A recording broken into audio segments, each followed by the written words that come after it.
Yes, velkommen til fortællingen om familien Miller.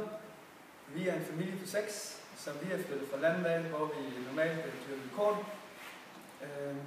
Det gik ikke så godt derude, så nu er vi flyttet til byen under industrialiseringen i 1862 lige pt.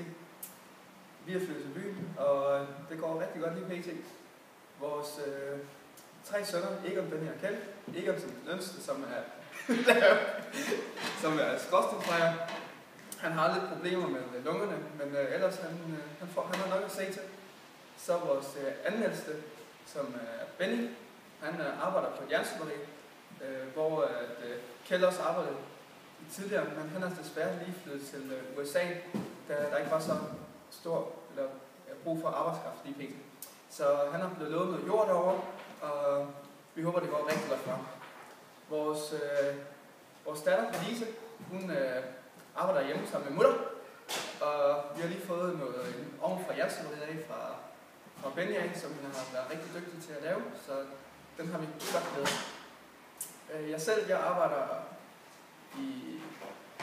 på Albani, og trykker øl.